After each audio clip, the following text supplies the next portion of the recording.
Okay, this is my relative major, relative minor scale lesson number 2. If you haven't done number 1, go back and find that one.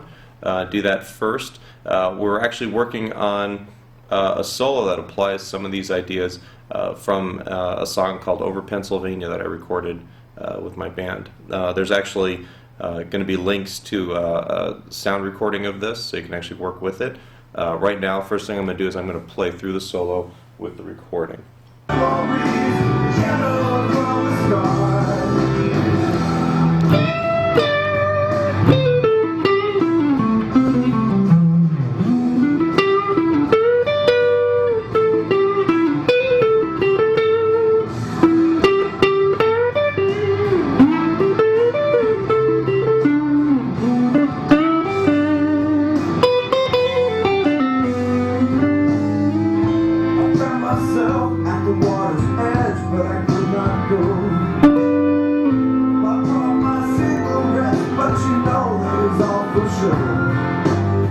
Alright, so that is the solo. Let's take a look at what I'm actually doing here. We're playing in the key of E minor for the majority of it, for the first probably 3/4 of it. And we're here in the 4th root pattern, 12th position E minor. I'm just going to play through it real quick. I'm just going to move up a little closer. Starting here, here's your root. This is a scale pattern that we learned in the minor scale lessons. This will also be notated out.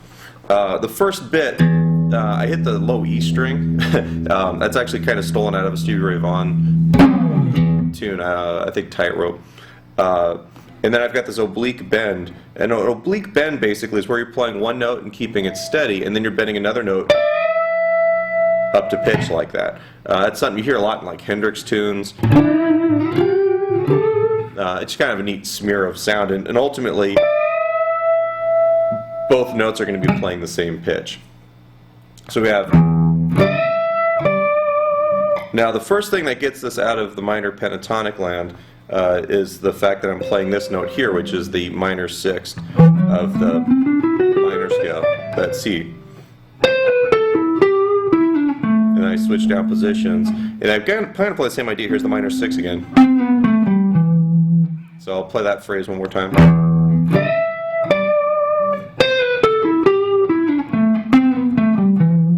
Alright. The minor scale that I kind of like thinking of it in terms of this, where I'm starting actually in the 3rd position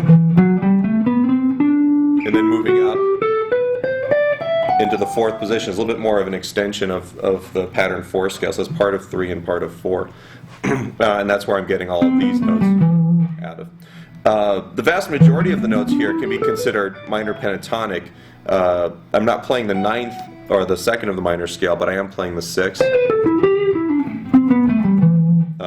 which kind of gives it a little bit more flavor than if I was just playing a minor pentatonic solo.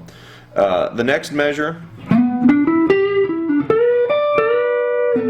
it's all E minor pentatonic right there. There's nothing in that. Even though all those notes are in E natural minor, it's still a minor pentatonic phrase. The one thing that I'm doing there that's a little bit different, another oblique bend where I'm bending the 14th fret, 3rd string, and I'm holding it there, and then I'm hitting the 15th fret on the 2nd string with my pinky.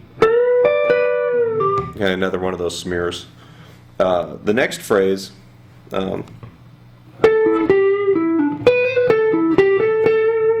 right there, lots of minor pentatonic until the second half of it, where I'm catching that minor 6th in there.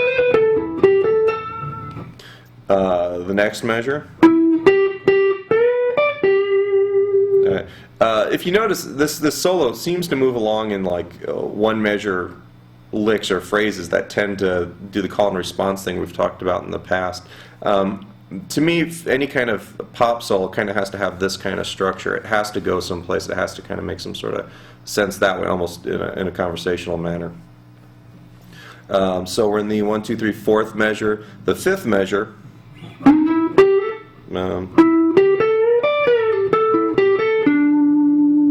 Alright, still kind of playing in that minor pentatonic idea. Oblique bend, ending on a different note though.